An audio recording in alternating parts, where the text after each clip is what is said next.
That's the guy.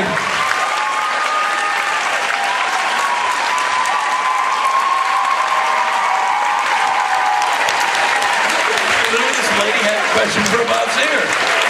And I'm like, I could stand here and answer in my Bob Singer voice. I go, well, you know, we decided it was a good idea. But I decided I'm not going to do that. We have the actual Bob Singer. So, ma'am, Bob Singer, ma'am.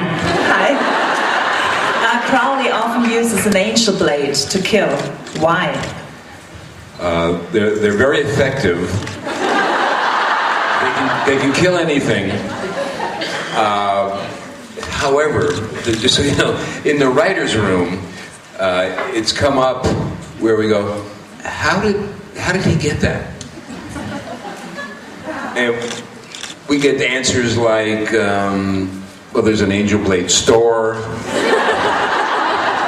The Angel Blader in hell? In hell, there's an Angel Blade store.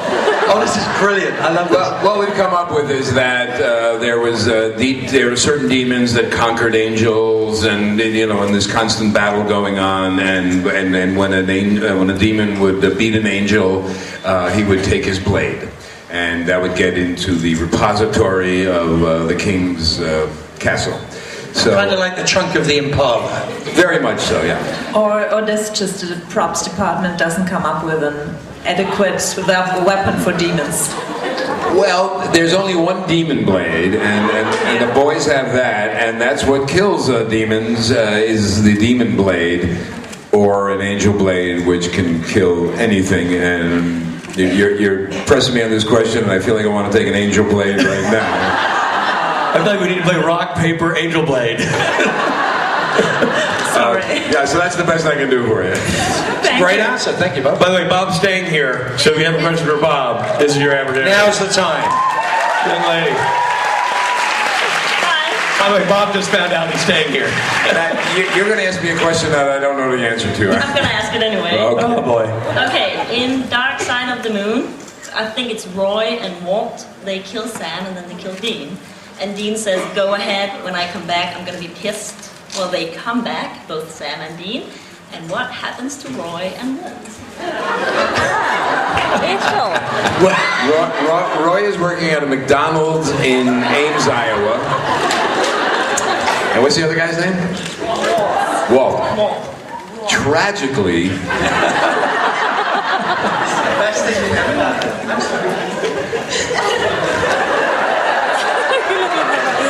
Tragically, Walt was driving a '68 Volkswagen, and it got hit by a semi-truck. Now, Poor Walt. It was really, and that's what drove Roy to go work at the McDonald's. He has a hat, and it's terrible.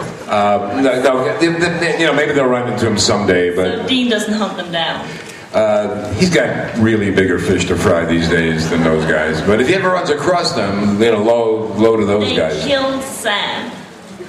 They killed. I think Yeah, but she's upset, Sam's Bob. Huh? I think she's upset, Bob. I have a feeling she likes Sam and Dean. Hey, Sam came back, okay? It's not like he's gone forever. In show business, this is where we say, drop the mic and get off. But Oh! No. Yeah, no, but you know, it's they got bigger fish to fry. And Sam's died what, 3-4 times? Yeah. They all know I die in the next episode. Yeah. Death by hamster, apparently. You, young lady. Mark loved working with the hamster, by the way, because the hamster doesn't talk.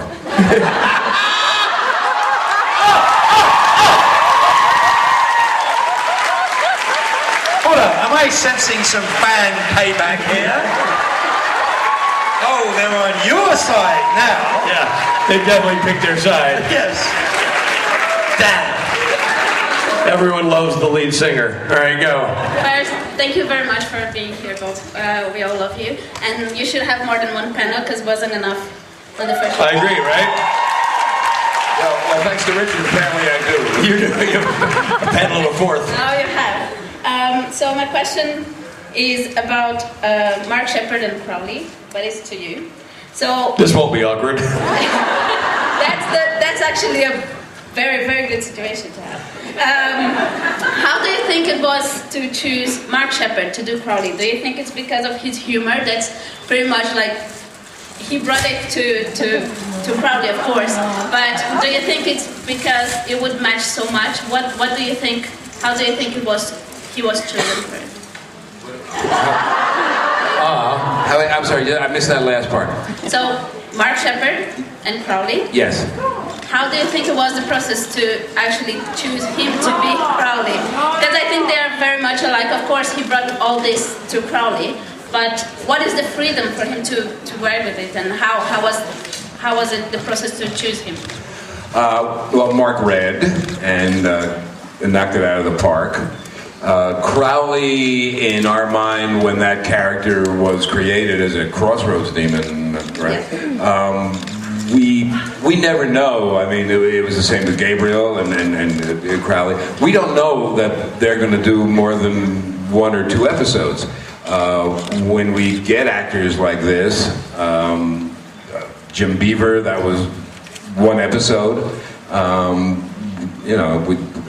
I guess we know gold when we see it. We go, well, we got to, use these people more. Mark's part is evolved into something, really quite big and special, and he kills it. The writers love to write for Mark, and he.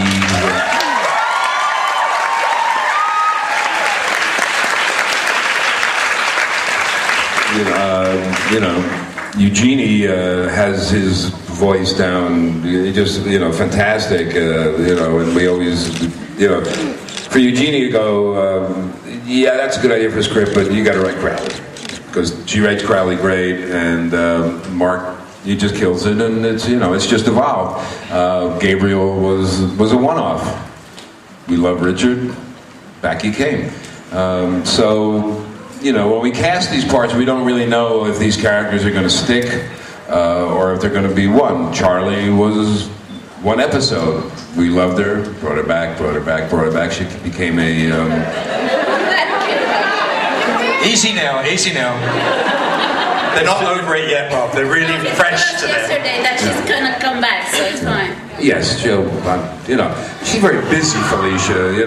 Actually getting her in the last episode she did this season, Felicia was really busy. So we shot episode 21 last to accommodate Felicia's schedule, and had a very short post-production time to actually get that episode on the air in order.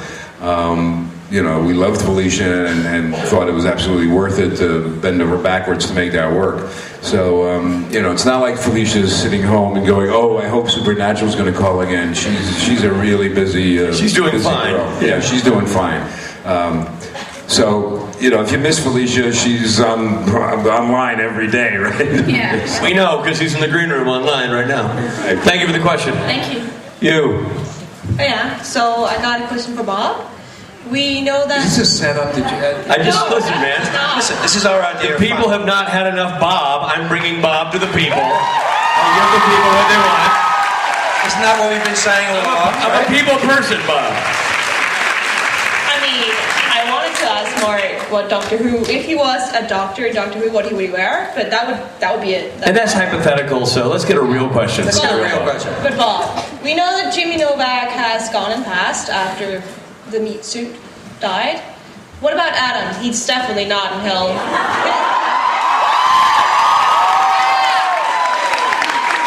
Because we did see him get blown up by a Molotov and jelly cocktail, and therefore his soul must be in heaven. Can you confirm that, maybe? Adam's soul is in heaven. You're saying Adam's soul is definitely in heaven? Yeah. Definitely. And you're asking Bob to confirm that Adam is not in hell and he's definitely in heaven, because somehow you've worked out that his soul is in heaven. Well, most of us kind of think Most of you think that? Yeah. Ooh. Or, just put our minds at ease.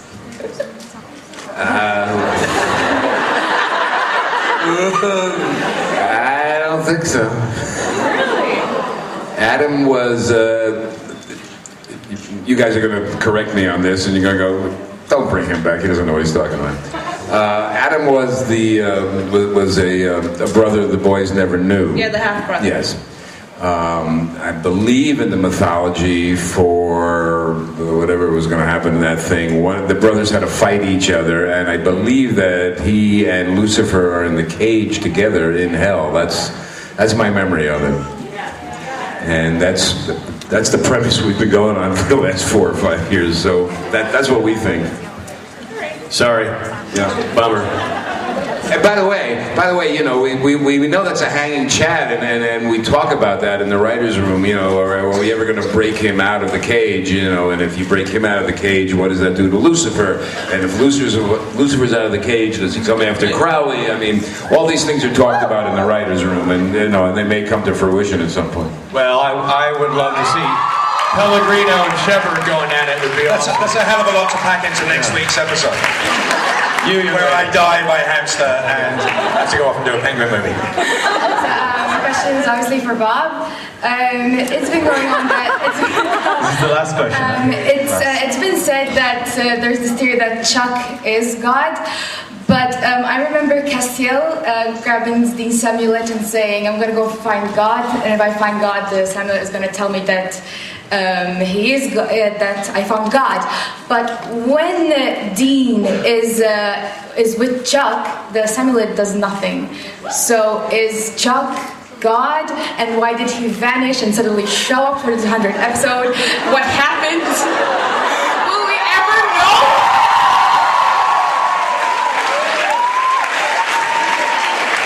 Thank you.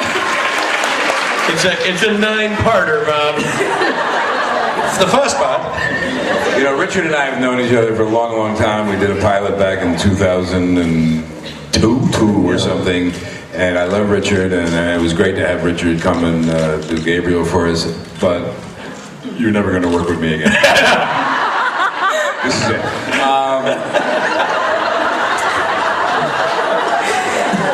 What we always thought was, and I think that was the last episode of season 5, if I'm correct. That's when Eric Kripke said, "Here, guys, run with the ball," and he gave us a ball and 1,000 yards to run with it.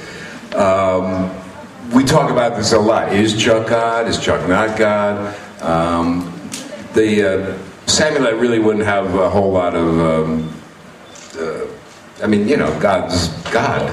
So, you know, just because Dean is wearing that, it's not going to have a huge effect on that. I don't know if you guys saw the 200th episode where Chuck came back.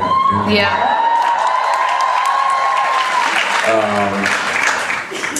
We toy around with this idea a lot, and for next season we haven't really solidified a whole lot of what we're going to do, but we know that we're playing with the darkness and the light, and good and evil, and a lot of God stuff we're talking about. I always think actually portraying God or having God as a character is kind of a tricky bit of business. Having said that, we love Rob, so we're talking about it, but it's, you know, it's not as easy as a demon or just an ordinary angel. But listen, you know, we had the devil, but you know, we've seen that a lot. God, you don't see that much on a regular basis, so this one's hard for us, but I get where you're coming from, and we're talking about it. It's a wait and see on God on that. Ladies and gentlemen, Mark Shepard, me, Bob Singer. Thank you, guys. Thank you, Bob.